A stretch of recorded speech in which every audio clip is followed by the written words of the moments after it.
Hello દોસ્તો, જય માતાજી, જય શ્રી કૃષ્ણ। તો આપણે સુરતમાં જગ્યા આવેલી છે ત્રણપાનનો વડ, તો ના જ આવી છીએ। તો આપ સૌ અમારા બ્લોગમાં બિનારી જવું ના જઈને તમને બતાવું છું ત્રણપાનનો વડ। હાલો નીકળીએ। જો અમે ત્રણપાનના વડે જઈએ છીએ ને આ અમારા મેડમ તૈયાર થાય છે, અમારી છોકરીને તૈયાર કરે છે। અહીંયા અમારા ભાઈ એક રોવે છે બેઠા બેઠા, જો તૈયાર થાય એટલે એમ નીકળવાના છે એવી। તો અમારા બ્લોગમાં બિનારી જવું। હલો દોસ્તો, અમે હવે નીકળી ગયા છે જઈએ ત્રણપાનના વડે વિજય કુમાર। ચાલો ના જઈને તમને બતાવીશું અમે।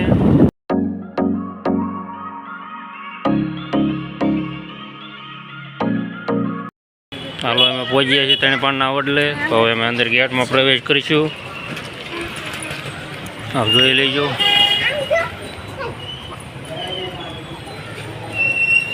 આગળ પેલા ગૌશાળા આવે છે।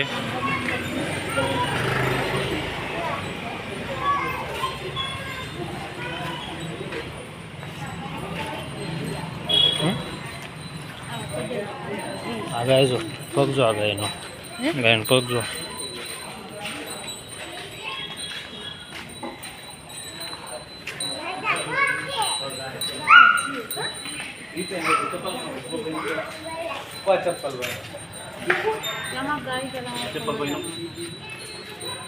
ત્રણપાન કા વડ, આજે ત્રણપાનનો વડ આપણે દર્શન કરો।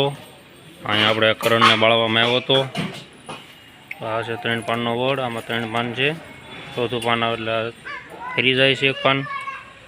અહીંયા આપણે કરણને બાળવામાં એટલી જગ્યામાં આવ્યો હતો, દર્શન કરી શકો છો સૌ।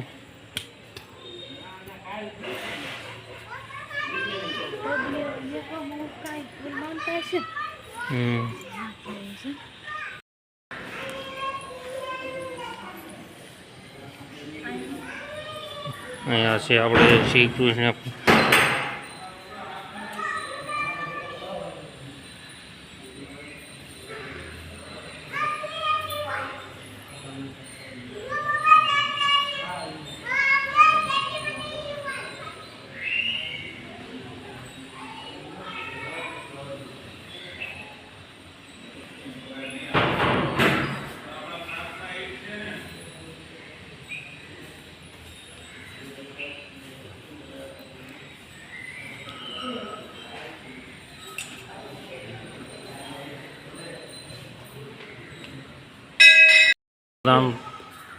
ઠાકર भगवान मूर्ति है।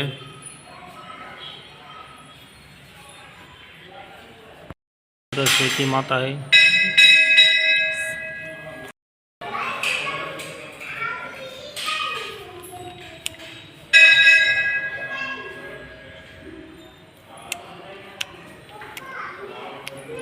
ये श्री भवानी माता, श्री भवानी माता।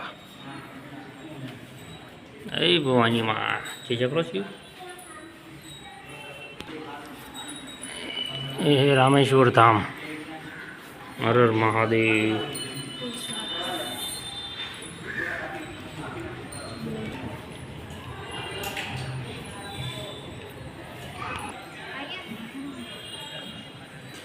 ये है 3 पान की पूरी कहानी, आप सब पढ़ सकते हो।